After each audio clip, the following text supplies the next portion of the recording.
निलेश लंकेसारखा आमदार सध्या तरी महाराष्ट्रात नाही, कारण काहीच नका करू, त्या माणसाचे कोरोनातले व्हिडिओ घ्या आणि बस तेच व्हायरल करा, असाच माणूस जिंकून येते. शिवाजी जन्मावतो दुसऱ्याच्या घरात, काऊन चोट्या तुझ्या घरात जन्मला तर काही वाईट आहे का? नाही, दुसऱ्याच्या घरात पैदा झालं पाहिजे बदमाश पोट्ट. आता मी एवढं बोलतो, माझ्या बाप म्हणते तू एवढा कायले बोलतो रे म्हणते, एकटाच आहे. लोक फोनवर मला शिवा देते, कमेंट्समध्ये शिवा देते. आता फोनवर शिवा दिल्यावर मी गावरानी माणूस आहे जी पुरा, ते का शिवा देईनची, मायापाशी एवढी डिक्शनरी आहे शिवाची, असा द्यायला लागलो का नाही. हो म्हणजे माणूस पाहून तर द्या, ज्याला देता नाही त्याला दे. साला मग विचार येते माणूस, आपण शिक्षक आहे ठीक आहे, आणि काहीच नाही करत, तो रेकॉर्ड करते आणि व्हायरल करते, बाकी का करणार आहे. आणि व्हायरल कोणाला करते, जो व्हायरल आहे त्यालाच व्हायरल करते. गडचिरोलीत हत्ती होते आमच्या विदर्भात, हत्ती. ते पोट्ट नाही का अदानी मुक्याचं ते घेमस, त्याचं आता लग्न होतं. त्या मुक्याच्या पोट्याले हत्ती आवडते, त्याच्या पोट्याले. हा तर गुजरातचे हत्ती नेले साले ना इथून. तुमच्या संभाजीनगर औरंगाबादचे सिंह नेले 2, वाघ का सिंह, वाघ नेले सिद्धांत उद्यानामधले. तुम्हाला माहित आहे का नाही तर माहित नाही मला. हा हो, वाघाशी का आपलं लेणं देणं. म्हणजे सब मी का म्हणतो, जर तुझ्याकडून गुजरात डेव्हलप करणं नाही होत तर आम्हाला देणं भाड्यानं, असं म्हण का. माईवाली लायकी नाही आहे, सब दाबादुबीचे धंदे आहे, इकडून दाब तिकडून दाब. ठीक आहे, याचं पावडर घे, त्याचं लिपस्टिक घे, त्याचे कानातले घे, दुसऱ्याचं मंगळसूत्र घे. आणि आता सुप्रीम कोर्टात ते कंपनी म्हणते का आमच्या वॅक्सिनमुळे तुम्हाला वाईट परिणाम होऊ शकते आणि तुम्हाला केव्हाही हृदयविकाराचा झटका किंवा ब्रेन हॅमरेज. साल म्या घेतलं, तुम्ही घेतलं का बे. आता एवढं चांगलं काम केलं आहे मुनगंटीवारनं त्याच्या मतदारसंघात. लोक काय म्हणे त्याला माहित आहे का, साहेब तुमच्याबद्दल रोष नाही जी म्हणे, मोदी नाही पाहिजे म्हणे. त्याच्या तोंडावर म्हणलं, तोंडावर अक्षरशः. नागपूर मधले मुस्लिम साहेब म्हणे तुमच्यासोबत काहीच वैर नाही गडकरी साहेब, पण आम्हाला मोदी नाही पाहिजे. नाही दिलं मतदान. तुम्ही समजून घ्या का लोकांमध्ये किती रोष आहे. आणि तुम्ही जेव्हा फिराल तर लोक सांगताय माऊलीच्या उदरात या स्वराज्याचा सूर्य जन्मला, अशा राजमाता राष्ट्रमाता जिजाऊ, स्वराज्याचे संस्थापक छत्रपती शिवाजी महाराज, या स्वराज्याचं रक्षण करणारे छत्रपती संभाजी महाराज, ज्या मायमाऊलीनं या भारतातल्या तमाम स्त्रियांना शिक्षणाचा हक्क दिला, अशा क्रांतिज्योती ज्ञानज्योती सावित्रीबाई फुले. आणि नवरा कसा असावा याचं जर तुम्हाला उदाहरण घ्यायचं असेल तर त्या मायमाऊलीच्या मागं विठ्ठलासारखा उभा असणारा ज्योतिबा. संत कसा असावा तर आताचे संत चार्टर्ड प्लेन न फिरते भागवत सप्ताह करत आणि नाही का. आणि आमच्या पोट्याले ज्ञान पाचते का बेलाच्या पाण्याला सहज लावा आणि ते पिंडीवरती 108 वेळा वाहा, म्हणजे बिना अभ्यासानं पोरगा पास होईल. म्हणून संताची परिभाषा ज्या लोकांनी ठरवून दिली, असे जगद्गुरु तुकाराम महाराज, राष्ट्रसंत तुकडोजी महाराज, कर्मयोगी गाडगे महाराज, तमाम महापुरुषांना मी इथे वंदन करतो. उपस्थित या विचार मंचावरील महाविकास आघाडीचे सर्व पदाधिकारी, आता चिठ्ठी मागितली नावाची, तो आहे नाही म्हणते गडी, तर सगळ्याचे एका शिशात जमून टाकतो. महाविकास आघाडीचे सर्व पदाधिकारी, संभाजी ब्रिगेडचे सर्व पदाधिकारी, सौरभ दादा सहित, आणि इथं उपस्थित मेळाव्यात हजर असणारे सर्व संभाजी ब्रिगेडचे पदाधिकारी. मी पश्चिम महाराष्ट्राच्या दौऱ्यावर चाललो आहे.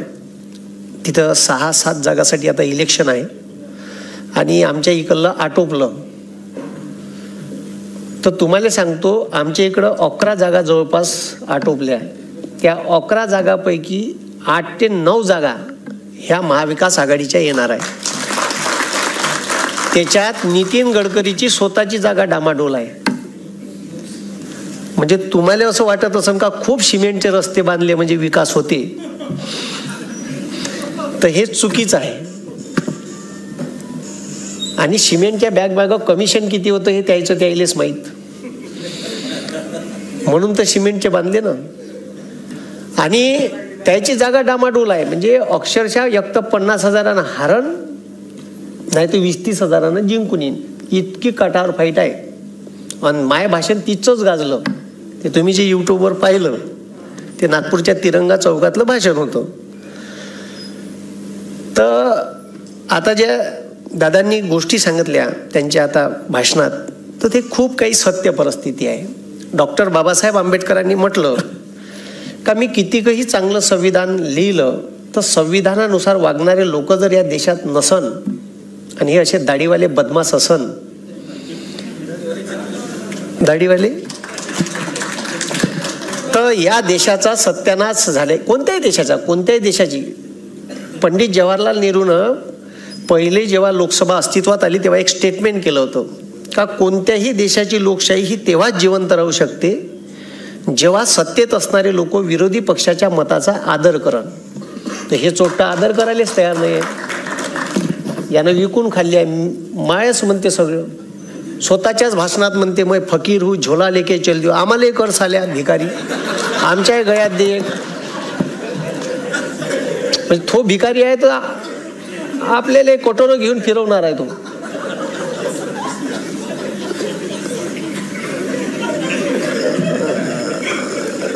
म्हणजे या देशात चालू काय, तुम्हाला एक खूप चांगला उमेदवार निलेश लंकेच्या स्वरूपात मिळाला आणि तुम्हाला सांगतो निलेश लंकेसारखा आमदार सध्या तरी महाराष्ट्रात नाही.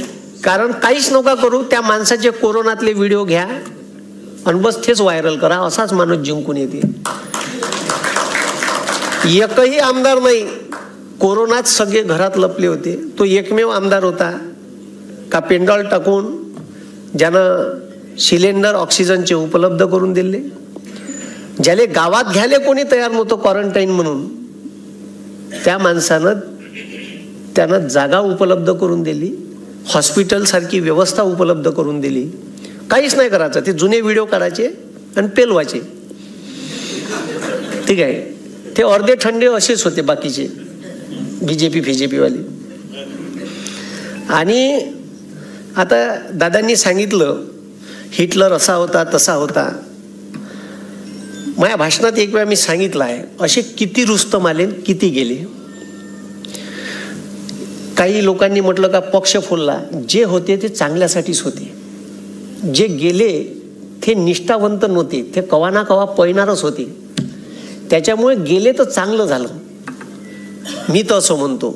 अजून जे कोणी आहे त्यानं चाललं जावं.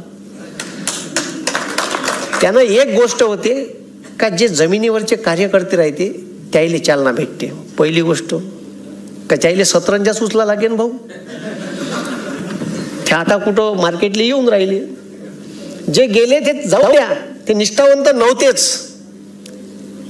आणि कोणत्याही पक्षाचा कार्यकर्ता असो, माळवा ठीक आहे माळवा असो, तो निष्ठावंत असला पाहिजे. कमीत कमी तेवढी तर निष्ठा असली पाहिजे. आणि ते गेले, चांगली गोष्ट झाली. शिवसेनेत किती मोठ्या जागा खाली झाल्या होत्या, एवढे पयाले तर यायची लायकी तर माहीत पडली का हे कोण्या लायकीचे होते. राष्ट्रवादीतून गेले, आता सत्ता आहे म्हणून बरं वाटून राहिले त्याले. आत्ता पलटी मारला गेम का ते पुरे वापस याच्या लाईनीत लागते. आणि जे होते ते चांगल्यासाठी काऊन होते. मी का म्हणतो, हे जे मोदीनं तुमची 10 वर्ष शिकवली, मी म्हणतो अजून 10 वर्ष शिकवा. जेव्हा जेव्हा अन्याय अत्याचार प्रचंड अन्याय होईल, का म्हणून राहिलो, जेव्हा प्रचंड अन्याय होईल. 5000 वर्ष या भारतातल्या एका समाजाला शूद्र म्हणून हिणवल्या गेलं. माणूस म्हणून जगण्याचा अधिकार त्या माणसाला देण्यात आला नाही. नुसतं 5000 वर्ष त्या समाजानं अन्याय अत्याचारच उपभोगले.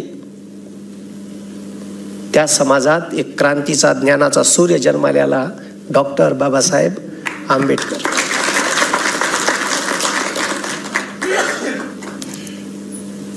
या भारतावर मुस्लिम सत्ता आली, बरेच घराणे आले, तुगलक आले, मुघल आले.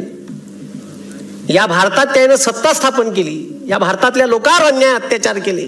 600-700 वर्ष सत्ता उपभोगली, पण त्याले महाराष्ट्र जिंकता आला नाही. या अन्याय अत्याचारात एक क्रांतीचा, स्वराज्याचा सूर्य जन्माला आला, तो म्हणजे छत्रपती शिवाजी महाराज. व्हायला पाहिजे नसं. जेव्हा अन्याय अत्याचार होईल असं तुमचा नड्डा पिचकन, तेव्हाच तुम्ही हातपाय झाडाल. तोपर्यंत चालू द्या. शिवाजी जन्मावतो दुसऱ्याच्या घरात, काहून चोट्या तुझ्या घरात जन्मला तर काही वाईट आहे का? नाही, दुसऱ्याच्या घरात पैदा झालं पाहिजे बदमाश पोट्ट. आता मी एवढं बोलतो, माझ्या बाप म्हणते तू एवढा कायले बोलतो रे म्हणते, एकटाच आहे. लोक फोनवर मला शिवा देते, कमेंट्समध्ये शिवा देते. आता फोनवर शिवा दिल्यावर मी गावरानी माणूस आहे जी पुरा, ते का शिवा देईन? जी मायापाशी एवढी डिक्शनरी आहे शिवाची, असा द्याले लागलो का नाही? हो, म्हणजे माणूस पाहून तर द्या, ज्याला देता नाही त्याला दे. साला मग विचार येते माणूस, आपण शिक्षक आहे, ठीक आहे, आणि काहीच नाही करत. तो रेकॉर्ड करते आणि व्हायरल करते, बाकी का करणार आहे? आणि व्हायरल कोणाला करते? जो व्हायरल आहे त्यालाच व्हायरल करते. म्हणजे त्याला माहित आहे का याचा व्हिडिओ व्हायरल केल्यावर अजून आपल्याला प्रसिद्धी भेटते. बाकी उद्देश काहीच नसते त्याचा. का याला शिवा दिल्या, याचा व्हिडिओ व्हायरल केला, त्याला प्रसिद्धी भेटते. आणि मी त्याला प्रश्न विचारणार, त्याच्यापाशी उत्तर नाही आहे. का रे बाबू, माझ्या बापाचे DAPचे भाव 2014 माझ्या बाप शेतीत खत टाकते DAP, ते 538 रुपयाची बॅग होती, ते 1350 झाली. माझ्या बापानं वाढवली का नेहरूनं वाढवली? तर त्याचं उत्तर नाही आहे त्याच्यापाशी. का रे बाबू, पेट्रोल माल सांगितलं त्यानं, अच्छे दिन पेट्रोल 67 रुपये लिटर होतं अच्छे दिन मध्ये, ठीक आहे, बुऱ्या दिवसात. अच्छा दिवसात 116 रुपये गेलं. इलेक्शनचं वर्ष आलं तर झोक्कानं चोट्ट 9 कमी करते, आणि वरून म्हणते मी कमी केले. अबे पण साल्या वखरले तू 9 वर्ष, बरोबर नाही का? मग तुम्ही याले अच्छे दिन म्हणता का?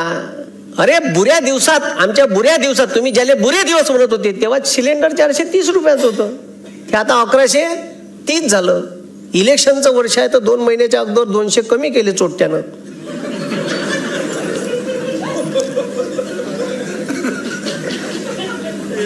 याले जर तुम्ही अच्छे दिन म्हणत असाल तर अजून शिकून घ्या, नाही तर मग येणाऱ्या इलेक्शन मध्ये निलेश लंके साहेब कसे निवडून येईन याच्यासाठी मतदान करा. पण काहीच नाही करा. आता तुम्ही इथं 400-500 लोक आहे, तुमच्या एकाच्या मागं 50-100 लोक आहे का नाही? 50-100, एक माणूस 50-100चा आहे, कदाचित जास्त आहे. असं काहीच नाही करायचं. मतदानाच्या दिवशी इथं तुम्ही 500 लोक आहे, 500 गुणेला मी 100 पकडतो, ठीक आहे. किती लोक झाले? किती झाले? 50,000. किती झाले? 50,000चं वोटिंग तर तुमच्यापाशी इथं बसलं आहे. तुम्ही का करायचं? पुन्हा एक व्हिडिओ घेतला. आता सगळ्या सरांनी सांगितलं का EVM वगैरे, EVMवर विश्वास आहेच नाही, पण आता त्याच्यातूनच मार्ग काढा लागल. दुसरा पर्याय काय आपल्यापाशी? आपण म्हणलं बॅलेटवर घेते का? ते नाही घेत ना. तर EVM मशीन बाबत काही नियम आणि पत्ते आहे, ते पाहिले पाहिजे. त्याच्यासाठी मी एक व्हिडिओ घेतला आता 3 दिवसाच्या अगोदर. काय EVM मशीन ची प्रोसिजर इलेक्शनच्या दिवशी, अगोदरल्या दिवशी तुमच्या गावात ती 3 वाजता येते. किती वाजता येते? 3 वाजता येते अधिकारी. तर त्याच्यात मी सांगितलं आहे का त्याची सिरियल नंबर कशी पाहायची. ती सिरियल नंबर उमेदवार तुम्हाला उपलब्ध करून देईल. ते उमेदवाराच्या प्रतिनिधीची जबाबदारी असते का तुमच्या गावात कोणत्या सिरियल नंबरचं EVM मशीन येणार आहे. EVM मशीनची बॅटरी चेकअप करायची. सुरुवातीला किती आहे, इलेक्शन झाल्यावर किती आहे. ती एक माणूस असते क्रॉस मारणारा, याचं झालं याचं नाही झालं. तर ते शेवटी काउंटिंग त्याचं आणि EVM मशीनची टोटल ते क्रॉस व्हेरीफाय करून 17C नंबरवर तुम्हाला सगळं लिहून देते, जो तुमचा प्रतिनिधी असते. तुमचा प्रतिनिधी हा सकाळी 5 वाजता 5:30 वाजता तिथं बूथवर पाहिजे. BJPचा असते, आपला राहत नाही. प्रॉब्लेम तो आहे, हे समजून घ्या तुम्ही. आपले अलाल टट्टू लोक आहे, कोण जाईन ह्या 7 वाजता जाते इलेक्शन सुरू झाल्यावर, तोपर्यंत मशीनचं सील विल सगळे होऊन जाते. इलेक्शन किती वाजता चालू होणार आहे? तर 7 वाजतापासून 6 वाजेपर्यंत इलेक्शन आहे. पहिले 5 होतं, 1 तास वाढवला पुन्हा. तर त्याचा व्हिडिओ टाकलाय, पूर्ण माहिती दिली आहे. तो व्हिडिओ पहा, YouTube चॅनलवर आहे आपल्या, पूर्ण माहिती. आणि इथं बहुतेक प्रशिक्षण बी होईल शेवटल्या 2 दिवसा अगोदर. त्या प्रशिक्षणाला सगळ्यांनी राहायचा, ठीक आहे, चांगला एखादा तज्ज्ञ माणूस. आणि माझाही व्हिडिओ पाहिजा. आणि जो बूथ प्रतिनिधी राहणार आहे त्याला तो शेअर करा, त्या व्हिडिओ पाहून जा म्हणा तिथं किती वाजता हजर राहायचं आहे, ठीक आहे. बूथ प्रतिनिधीचा तुम्हाला आय कार्ड भेटते. ते आय कार्ड बनवण्यासाठी 10A नावाचा फॉर्म भेटते. तो 10A नावाचा फॉर्म प्रतिनिधीनं दिला पाहिजे उपलब्ध करून. प्रतिनिधी जे कोणी असते, उमेदवार प्रतिनिधी, त्याची सही पाहिजे त्याच्यावर. ह्या साऱ्या गोष्टी तुम्हाला ट्रेनिंगमध्ये शिकवणं गरजेचं आहे आणि हे माहीत असलं पाहिजे. आता हे सगळं BJP मायक्रो प्लॅनिंग करते. काही गोष्टी BJPकडून शिकण्यासारख्या आहेत आणि त्या आपण शिकल्या पाहिजे. त्याची एक खासियत आहे, पुन्हा मासोई मोठी झाली का तिला कापते, ते तिला ठेवत नाही ना. चांगल्या चांगल्या मोठ्याल्या चिकीवाल्या बाईक आपल्या हे आता दिलं म्हणून बरं आहे. मागच्या वेळी दिल्ली का शीट दिल्ली का नाही दिल्ली. चांगले चांगले मोठे मोठे मासोळे कापतेची. हे बाकीच्या पक्षानं समजून घेणं गरजेचं आहे. आणि त्यानं काय केलं, त्यानं सेकंड पॉलिटिकल लिडरशिप तयार केली. म्हणजे पहिले झाले 2 वेळा आमदार झाले, चल फेक आले को. तर त्या पोट्याला काय वाटते का इथं काहीतरी भेटते. अबे भेटते ना, ह्या गेला का आपला नंबर आहे बा. इकडे बाकीच्या पक्षात सतरंजा उचला लागते. मी राष्ट्रवादी काँग्रेसचा प्रवक्ता आहे, ते बाजूले, पण जे खरं आहे ते बी सांगितलं पाहिजे ना. हो नाही, पवार साहेबाले मी पहिले सांगून ठेवलं आहे की हे माय तोंड बंद नाही करायचं, ते बाकी तुम्ही का करा, ठीक आहे. जे अरे त्याचं जे घेता येईल ते घ्या लागेल ना. त्यानं सरकारचा पैसा RSSचे मागच्या ज्या मिटिंगा होती कार्यकर्त्याच्या त्याच्यासाठी वापरून चालू केलं. आमच्या इथे हिंदी विश्वविद्यालय आहे वर्धेले, महात्मा गांधी, ते सर्रास RSSचं केंद्र बनलं आहे. आणि तिथं सर्रास चांगल्या चांगल्या लोकांच्या गुप्त मिटिंगा होती सरकारी पैशावर. त्याला म्हणाव का कराय मास्त नावाला पकडून द्या, दाखव साल्या म्हणा CCTV फुटेज. नाही एका एकाला पकडून दिलं काहीच नाही. म्हणून इलेक्शन ज्या पद्धतीनं ते लढते, स्ट्रॉंग रूम मध्ये EVM मशीना ठेवल्या का ठेवतपर्यंत आपले लोक तिथं हजर असले पाहिजे. ठेवल्यानंतर बी 4 माणसं 4-5 कोणत्यावर आपले रात्रंदिवस जागली ठेवायचे. दिवसा 4, संध्याकाळी 4. रोज तुम्हाला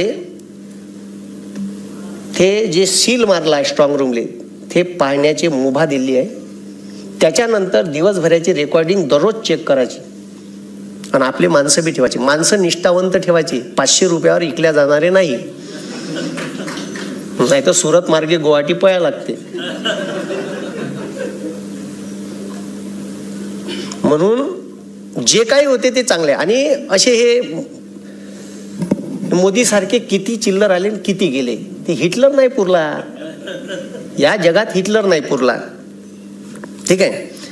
आपले पोट्टे मायाबाप कांदा उत्पादित करते, मायाबाप सोयाबीन उत्पादित करते, मायाबाप कापूस उत्पादित करते ना. आपलेच पोट्टे स्टेटस ठेवते, अबकी बार 400 पार. अबे त्या बापाचं कांद्याचा कट्टा 400 पार नाही चालला आणि तू साल्या स्टेटस ठेवून राहिला अबकी बार 400 पार.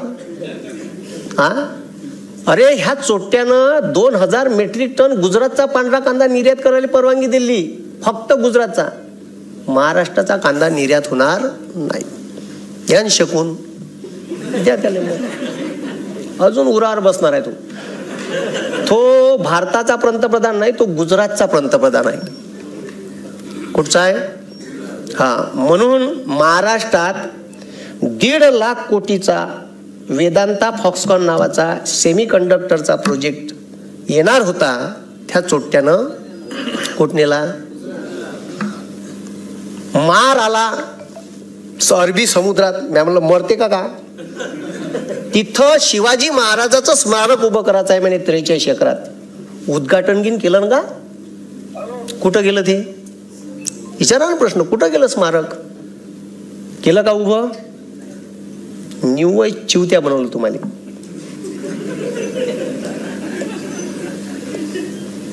अरे सत्य आहे ना? केलं का? महानंदा डेअरी महाराष्ट्राची शान होती, कुठं नेली? गुजरात.